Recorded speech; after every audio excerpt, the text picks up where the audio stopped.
नमस्कार दर्शकों, स्वागत है आपका एक बार फिर से सच न्यूज पर। और मैं आपके साथ बोनी कुमार। जम्मू कश्मीर की बात करते हैं और जम्मू कश्मीर हमारा एक गुलदस्ता है जहां पर सभी धर्मों के लोग जो है वो मिलकर के रहते हैं। और हर बार हमारी कोशिश रहती है कि जम्मू कश्मीर के ऐसे कुछ खास लोगों से आपकी मुलाकात जो है वो कराई जाए, जो कहीं ना कहीं जम्मू कश्मीर के लिए, जम्मू कश्मीर की आवाम के लिए, जम्मू कश्मीर के लोगों के लिए काम कर रहे हैं। जी हाँ, आप मेरे साथ देख सकते हैं, मेरे साथ फ्रेम में थॉमस खोकर जी हैं। नमस्कार। क्रिश्चियन लीडर हैं और तकरीबन 30 साल से जम्मू कश्मीर के अंदर क्रिश्चियन कम्युनिटी को रिप्रेजेंट कर रहे हैं, क्रिश्चियन कम्युनिटी के लिए काम कर रहे हैं। और इनके कामों की बात करें तो क्रिश्चियन कम्युनिटी को लेकर जो प्रॉब्लम्स आती हैं, चाहे वो कोई खुदा का दास हो, जो पास्टर्स जिन्हें कहा जाता है, उन पर कोई प्रॉब्लम आती है, उनको क्रिटिसाइज किया जाता है, उनको सताया जाता है, उन पर कोई कष्ट होता है, तो हर बार Thomas Khokhar as a Christian leader, as a representative of Christian community वहाँ पर पहुँचते हैं और हर बार उनका सपोर्ट करते हैं। चाहे कोई चर्च हो जो काफ़ी लंबे समय से बंद है, या किसी कारणवश उसके ऊपर कोई प्रॉब्लम आ रही है, चर्च को बंद किया गया है, या चर्च को लेकर कोई और दिक्कत आई है। आपने रिसेंट एक इंसिडेंट भी सुना होगा, आरसपुरा कुलिया के अंदर जो हुआ था, उस जगह के ऊपर भी थॉमस खोकर जी पहुंचे और उन्होंने वहां पर भी काम किया। और वहां पर जो चर्च था उसकी साफ सफाई, उसको प्रॉपर वे में दोबारा से फंक्शनिंग में लाना, और उसके बाद चाहे वो सिविल एडमिनिस्ट्रेशन है, जब पुलिस डिपार्टमेंट है, उनसे राब्ता कायम करना, ये सारे काम जो हैं Thomas Khokhar as a Christian leader जो है तकरीबन 30 साल से करते आए हैं। उन्हीं से हम आपको आज रूबरू कराएंगे, उनकी लाइफ के बारे में उनसे जानेंगे, जो एक्टिविटीज़ वो करते आ रहे हैं उसके बारे में उनसे जानेंगे, और आगे क्रिश्चियन कम्युनिटी को लेकर ये क्या सोच रहे हैं कि क्या कुछ क्रिश्चियन कम्युनिटी के लिए होना चाहिए जम्मू कश्मीर के अंदर, और क्या वाकई में जो हमें सुनने को मिलता है कि क्रिश्चियन कम्युनिटी धर्म परिवर्तन करती है, उसको लेकर भी इनसे बातचीत करेंगे। तो सर, बहुत बहुत स्वागत है आपका सच न्यूज़ पर। मैं आज इस अवसर पे बोनी जी के जो सच न्यूज़ के लाखों दर्शक हैं उनका धन्यवाद प्रकट करना चाहता हूँ। तो सर, मैं सबसे पहले यही जानना चाहूँगा आपसे, 30 साल का एक बहुत बड़ा समय आपको हो चुका है क्रिश्चियन कम्युनिटी को सर्व करते हुए, क्रिश्चियन कम्युनिटी के लिए काम करते हुए, उनकी समस्याओं को कहीं ना कहीं सुलझाने की कोशिश करते हुए। तो ये शुरुआत कहाँ से हुई, कहाँ से आपको इसकी प्रेरणा मिली, और कब आपको लगा कि हमें क्रिश्चियन कम्युनिटी के लिए काम करना चाहिए? मुझे इसकी जो प्रेरणा है, जो हमारे राजनीतिक इशू है, वो वज़ीर मसीह, स्वर्गीय प्रकाश मसीह और हमारे जो बड़े भाई रावल मटू जी, उनसे प्रेरित हो के मैं जो है राजनीति में आया था। और जो मेरे धार्मिक इश्यूज़ हैं, ये मैं पास्टर इनायत खोकर, जो मेरे चाचा जी भी थे, हमारी एक लेगेसी है। मेरे पिताजी भी एक प्रभु के दास थे, मैं भी प्रभु का एक दास हूँ, और इस लेगेसी को हम लेके चल रहे हैं। और जहाँ कहीं भी कोई समस्या होती है तो हम उसमें जो है अपना जो योगदान जो है बढ़ चढ़ के देते हैं। जी जी। तो इन 30 सालों में जैसे देखा जाए कि इतने सारे आपने काम किए क्रिश्चियन कम्युनिटी के लिए, अलग अलग चीज़ों को आपने किया, चाहे वो चर्च का कोई प्रॉब्लम है, जहाँ कोई खुदा के दास हैं जो चर्च के प्रिस्ट हैं, उनको लेकर कोई प्रॉब्लम आई हो, चाहे उनको कहीं ना कहीं किसी कारणवश उनको जेल जाना पड़ा, उसमें भी आप आगे जो है वो नज़र आए, उनको आपने रिलीज़ करवाया। काफ़ी एक मेहनत का काम है बहुत, जिसमें अगर देखा जाए तो सिविल और पुलिस एडमिनिस्ट्रेशन का कहीं ना कहीं सपोर्ट रहना बहुत ज़रूरी होता है। तो इसमें अगर मैं बात करूँ कि दोनों डिपार्टमेंट्स की तरफ से, एडमिनिस्ट्रेशन की तरफ से आपको कितना सपोर्ट मिलता रहा? देखिए, ये जो आपने अभी प्रश्न किया है कि काफ़ी जो है हमारे सेवक जो है जेलों में जो है वो बंद हो जाते हैं, इसमें मेरे अनुभव में ये आया है कि आज पूरे देश भर में और जम्मू कश्मीर केंद्र शासित प्रदेश में ये देखने को मिल रहा है कि झूठे मुकदमे जो है वो हमारे पादरी साहिबान का और हमारे जो धार्मिक स्थल जिन्हें हम गिरजाघर या चर्च के नाम से संबोधन करते हैं, उनको सिविल और पुलिस एडमिनिस्ट्रेशन की तरफ से सील कर दिया जाता है। यहाँ तक ही नहीं, उनको चर्च का जो साइन बोर्ड है वो हटा के और हमारा पवित्र चिन्ह क्रॉस को हटा के वहाँ पर नियाबत के जो है वो बोर्ड लगा दिए जाते हैं। वो नायब तहसीलदार का ऑफिस बना दिया जाता है। वहाँ पर पूरी जो एडमिनिस्ट्रेशन के जो नायब तहसीलदार हैं, गरदौर है, पटवारी हैं, चर्च के अंदर जाके अपना पोजेशन, इलीगल पोजेशन लेके वहाँ पर बैठ के जो है अपने काम करते हैं। तो इसमें हमें काफ़ी जो है मुश्किलातें आती हैं, लेकिन हम प्रभु से बल पा के तो जहाँ भी हमारे चर्च बंद होते हैं, जैसे अभी ये आरसपुरा तहसील का जो वाक़या बोनी जी ने बताया है और मढ़ तहसील का जो वाक़या है वो जो अभी चर्चा में था, इन सब में हमारी पुलिस और सिविल एडमिनिस्ट्रेशन ने मदद भी की है। और इसके साथ साथ मैं एक बात यहाँ पर सच न्यूज़ के माध्यम से जो इनके लाखों दर्शक हैं उनको ये बताना चाहता हूँ कि एक टर्म मेरे को अभी याद आ रही है, जस्टिस डिलेड जस्टिस डिनाइड। हमें जो इंसाफ समय रहते मिलना चाहिए था वो हमें 2 वर्ष 3 वर्षों के अंदर जो है वो मिलता है, जिसके कारण जो चर्च की जो संगत होती है उसे बड़ी दुश्वारियों का जो है सामना करना पड़ता है। तो मैं एडमिनिस्ट्रेशन में कुछ ऐसे लोग जो ऐसे अधिकारी बैठे हैं वो इस प्रकार से बिहेव करते हैं जैसे वो एक राजनीतिक दल के प्रवक्ता की तरह वो हमसे बिहेव करते हैं।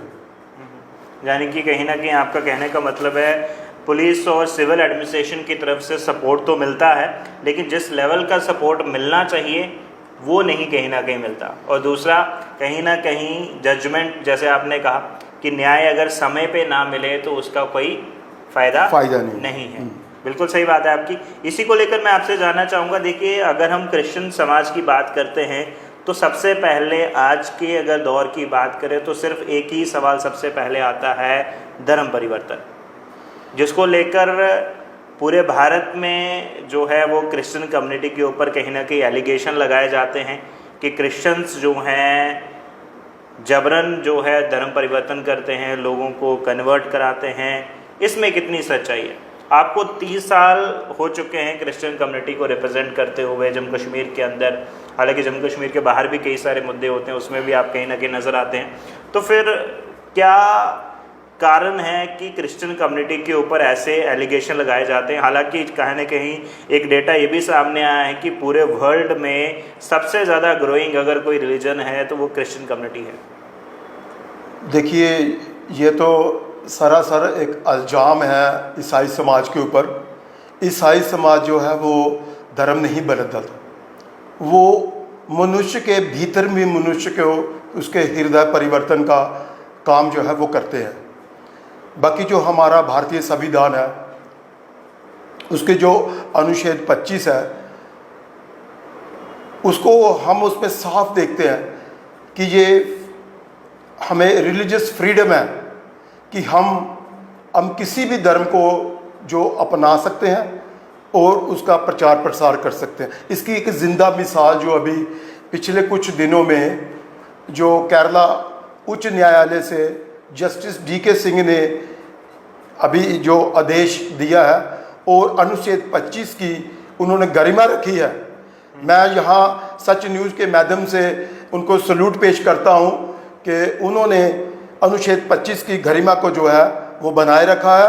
और जो हमारा संविधान है वो हमें ये बताता है कि धर्म के आधार पर अगर हम अन्य धर्म के लोगों के साथ भेदभाव करते हैं तो ये भारतीय संविधान के धर्म निरपेक्ष सिद्धांतों के खिलाफ है। तो सर एक और सवाल जो है बहुत ज़्यादा कहीं ना कहीं क्रिश्चियन कम्युनिटी की तरफ से कहा जाता है जी कि हमें सताया जा रहा है, हमें प्रताड़ित किया जा रहा है, हमें क्रिटिसाइज़ किया जा रहा है हमारे धर्म को लेकर, हमारे प्रचार को लेकर।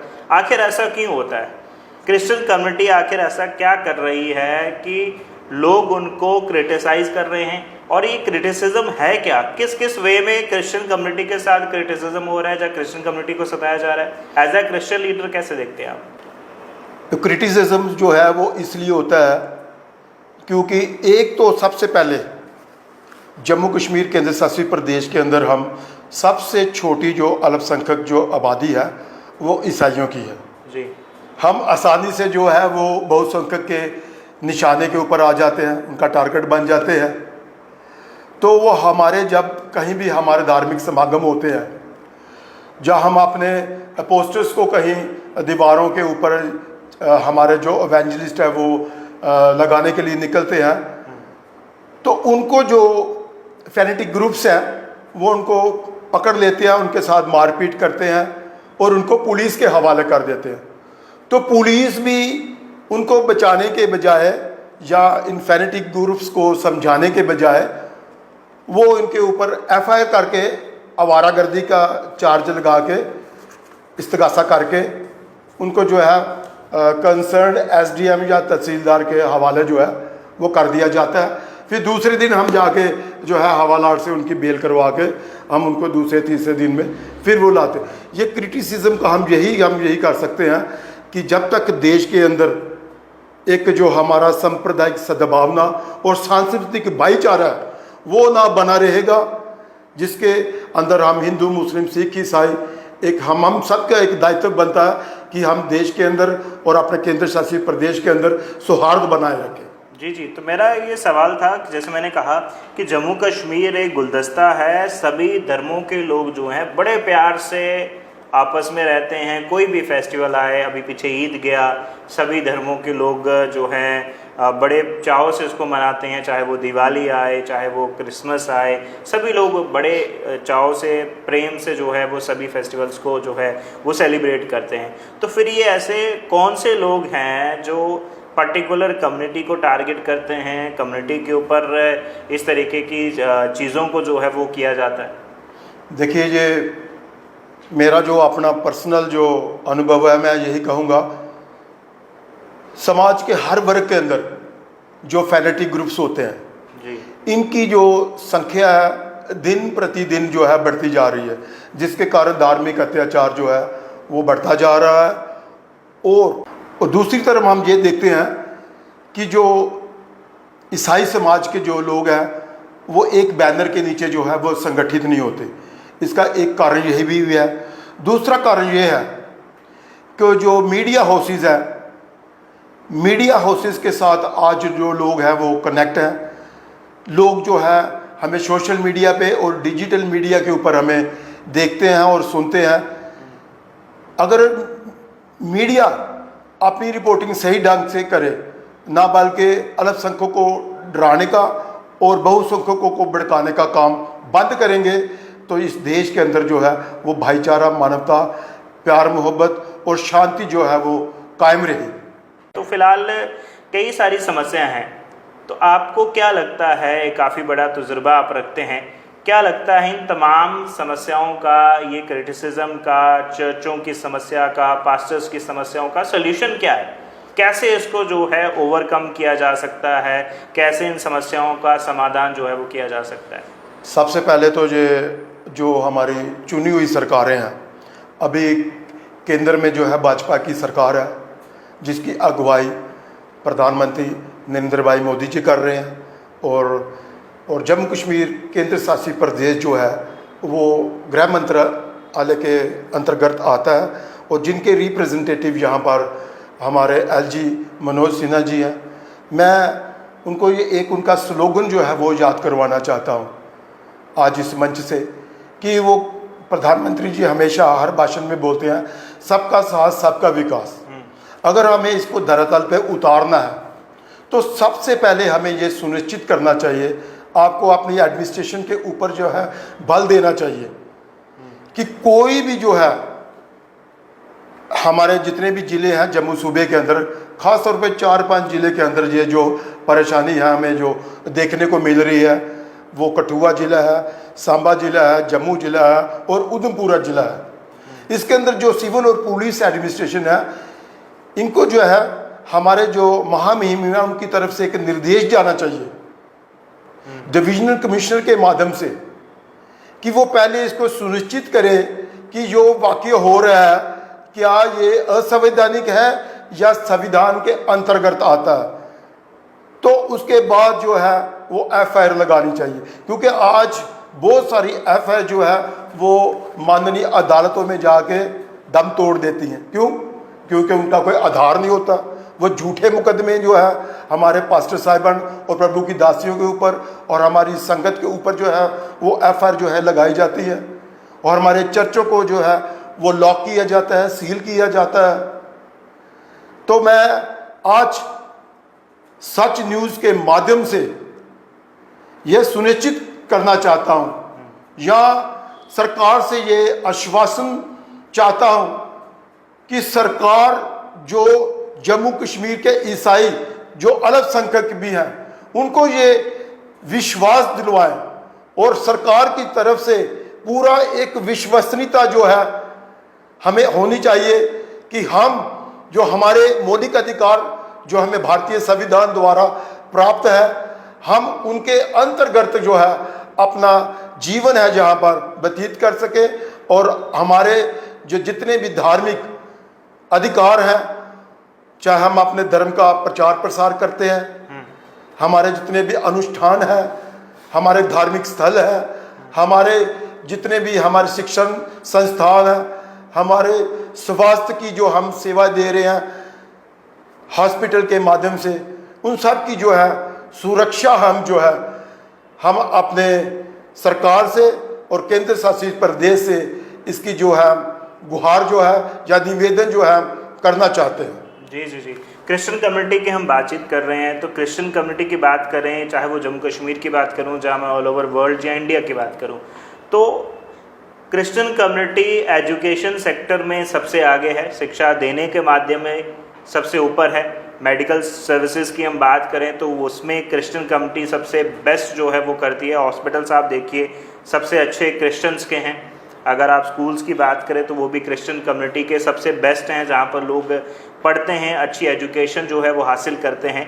तो जम्मू कश्मीर में अगर हम देखें तो कहीं ना कहीं जो सुनने में भी आता है, क्योंकि कई सारे क्रिश्चियन जो रिप्रेजेंटेटिव्स हैं उनसे हम मिलते हैं, बातचीत करते हैं, तो उनसे भी ये कहीं ना कहीं हमें सुनने को मिलता है कि जम्मू कश्मीर के अंदर अगर क्रिश्चियन कम्युनिटी ग्रो नहीं कर पा रही है तो कारण कहीं ना कहीं क्रिटिसिज्म है, मानते हैं, लेकिन इससे भी बड़ा एक कारण ये है कि क्रिश्चियन कम्युनिटी के अंदर यूनिटी जो है वो नहीं है, एकता नहीं है। इसका क्या कारण है?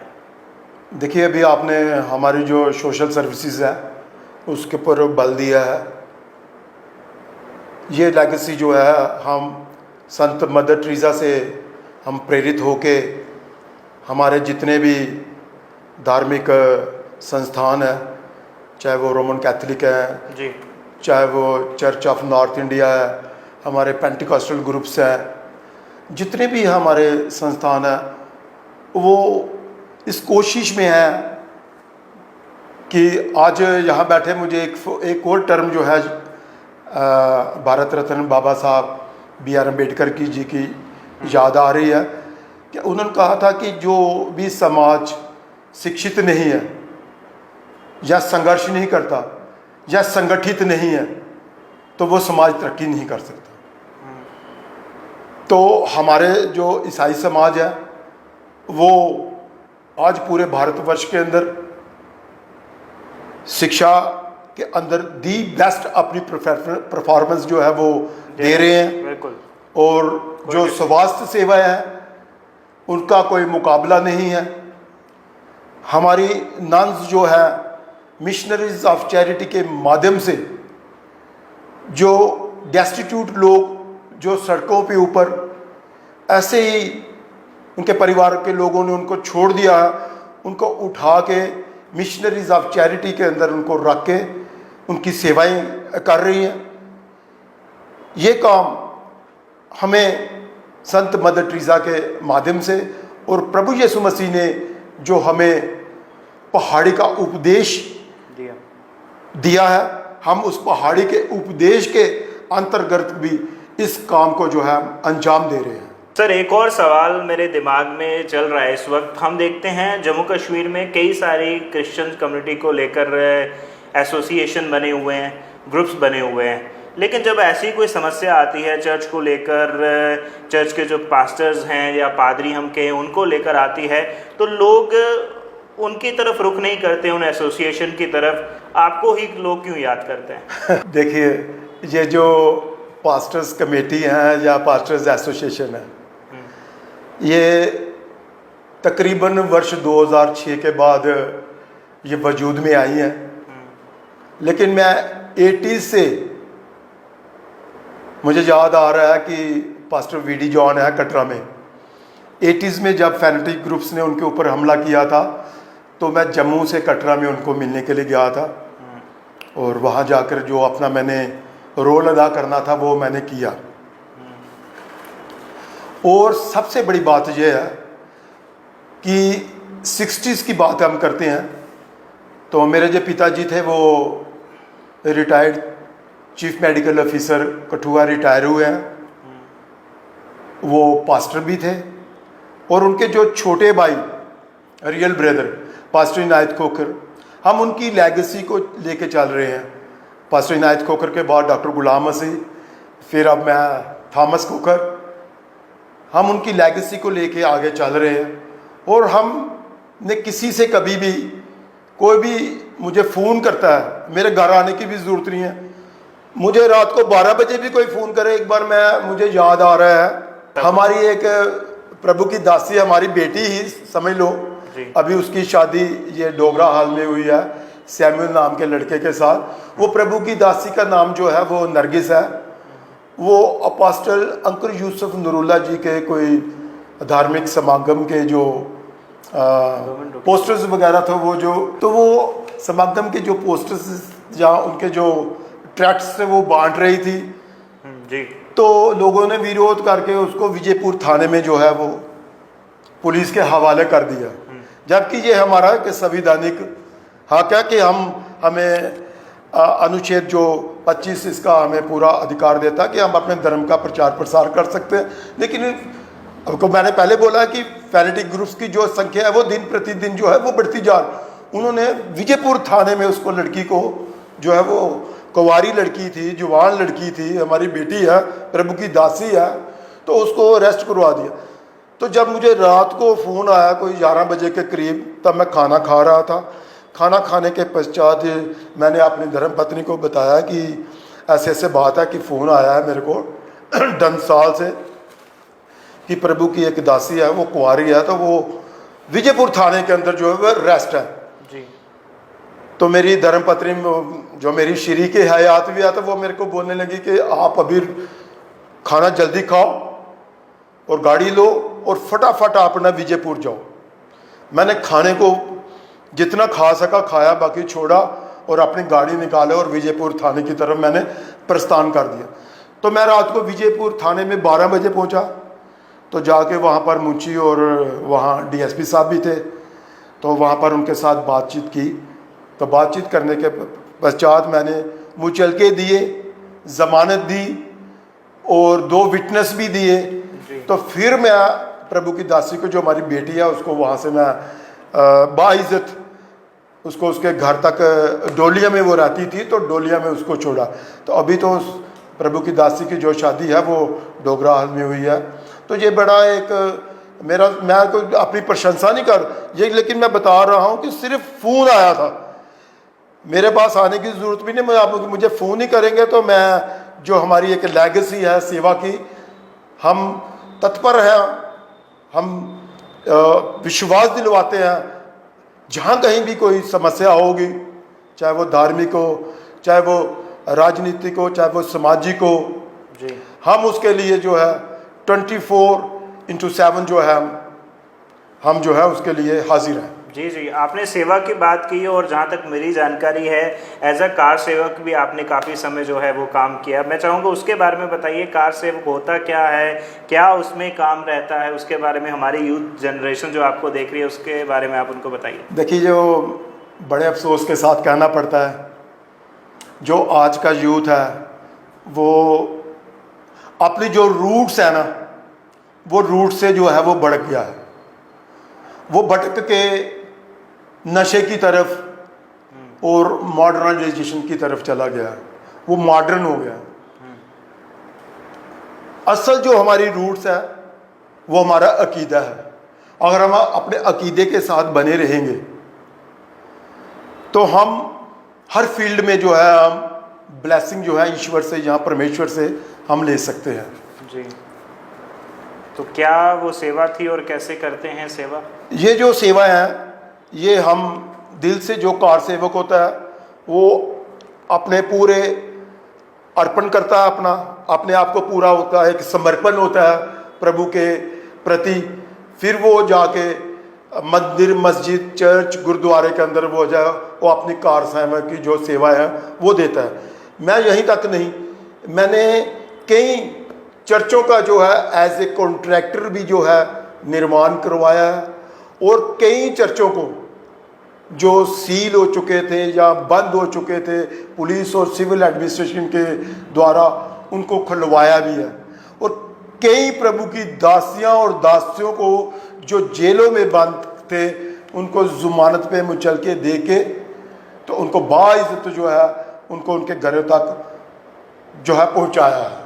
तो इसी के साथ सर मैं बहुत बहुत धन्यवाद करता हूँ आपके कीमती समय का, कि आपने अपना कीमती समय निकाला और बहुत सारी बातें हमने क्रिश्चियन कम्युनिटी को लेकर, क्रिश्चियंस को लेकर, उनकी जो प्रॉब्लम्स आती हैं, क्रिटिसिज्म उनको किया जाता है, जो एलिगेशंस उन पर लगाए जाते हैं, उनको लेकर हमने बात की। और आजकल का क्रिश्चियन यूथ किस तरफ जा रहा है उसको लेकर भी हमने बात की। इससे पहले कि हम आपसे मैसेज लें, मैं चाहूँगा आप ये ज़रूर बताएं कि अब जम्मू कश्मीर के अंदर आने वाले 5 साल के अंदर क्रिश्चियन कम्युनिटी को आप कहाँ देखते हैं? जब खुद को आप एज ए क्रिश्चियन लीडर कहाँ देखते हैं? देखिए, ये बड़ा अच्छा सवाल है कि मैं जम्मू कश्मीर की जो हमारी क्रिश्चियन कम्युनिटी है, हम उसको 5 साल में हम कहाँ देखते हैं। अगर हम आज ही से, जितने भी यूथ मुझे सुन रहा है और देख रहा है, आज ही से हम इसी समय से हम अगर हम प्रण करें जी कि हमने अपने समाज को की तरक्की और खुशहाली के लिए काम करना है। मैंने पहले भी बताया था कि चाहे वो राजनीतिक हो, चाहे वो सामाजिक हो, चाहे वो धार्मिक हो जी, हर में हमारे 2 ही धार्मिक स्थल होते हैं। एक तो हमारा चर्च होता है और दूसरा हमारा जो है कब्रिस्तान, जिसे हम क्रिश्चियन ग्रेवयार्ड के नाम पे भी पुकारते हैं। जी जी जी। मैं यूथ को ये कहना चाहता हूँ, मैंने खुद अपने इन हाथों के साथ अपने जो ग्रेवयार्ड है उनकी ब्यूटिफिकेशन के लिए, उनके रख रखवाव के लिए और उनकी विकास के लिए कितने जो है प्रोजेक्ट्स जो है वो लाए और काम किए। मैं यूथ को आज सच न्यूज़ के माध्यम से ये संदेश देना चाहता हूँ कि आप आगे आए और हम जो आपके बड़े हैं, जब आपके बड़े भाई लगा लीजिए या आपके पेरेंट्स के समान है, एज ए बैक सपोर्ट, हम आपके साथ खड़े हैं। आपको हमारी जहाँ भी ज़रूरत पड़े, हर प्रकार की हम आपको सहायता करने के लिए हम प्रतिबद्ध हैं और हमारा ये दायित्व भी है। बस आप एक कदम बढ़ाएंगे तो हम 2 कदम बढ़ाएंगे। तो आप निकलें तो हम आपके साथ हैं, और हम अपने ईसाई समाज का जो दलित भी है उसके भविष्य को हम एक सुनहरे भविष्य में पूरे विश्वास के साथ बदलते हुए मैं आज यहाँ से देख रहा हूँ। जी जी, बहुत बहुत शुक्रिया सर। तो अभी हमारे साथ बातचीत में थॉमस कोकर जी थे, जम्मू कश्मीर के एक रिनाउंड क्रिश्चियन लीडर हैं और तकरीबन 30 साल से जम्मू कश्मीर के अंदर क्रिश्चियन कम्युनिटी को रिप्रेजेंट कर रहे हैं और क्रिश्चियन कम्युनिटी के लिए काम कर रहे हैं। और उसी को लेकर हमने बातचीत की, क्रिश्चियन कम्युनिटी का किस तरीके से जम्मू कश्मीर के अंदर काम जो है वो हो रहा है, जहाँ क्या समस्याएं उनको आ रही हैं, उनको लेकर, उसके समाधान को लेकर, पुलिस और सिविल एडमिनिस्ट्रेशन का रोल को लेकर तमाम ये बातचीत जो है हमने थॉमस कोकर जी के साथ की। और इस पूरे कन्वर्सेशन को लेकर आपकी क्या राय है, वैसे तो जम्मू कश्मीर बात करें, जैसे मैंने शुरू में कहा, एक गुलदस्ता है, सभी धर्म के लोग बड़े ही प्यार से आपस में एक दूसरे के साथ जो है वो रहते हैं, लेकिन कहीं ना कहीं ऐसे कुछ ग्रुप्स हैं जो कहीं ना कहीं इस शांति को, इस हार्मोनी को खराब करने की कोशिश करते हैं। लेकिन उसके खिलाफ कार्य करने के लिए तमाम कम्युनिटी के रिप्रेजेंटेटिव जो है वो कार्य कर रहे हैं कि उन ग्रुप्स के ऊपर जो है लगाम कसी जाए, और यही कहीं ना कहीं रिक्वेस्ट थॉमस कोकर जी तमाम एडमिनिस्ट्रेशन से भी कर रहे हैं कि उनको भी इन ग्रुप्स के ऊपर जो है वो कार्य करना चाहिए कि इन ग्रुप्स के ऊपर पाबंदी लगे और जम्मू कश्मीर में अमन, शांति और चैन जो है वो बना रहे। फिलहाल इस पूरे कन्वर्सेशन को लेकर आपकी जो राय है कमेंट सेक्शन में रखिएगा, और इसके साथ साथ यदि आपका कोई सवाल है वो भी आप कमेंट सेक्शन में ज़रूर रखिएगा। फिलहाल के लिए देखते रहें सच न्यूज़। नमस्कार।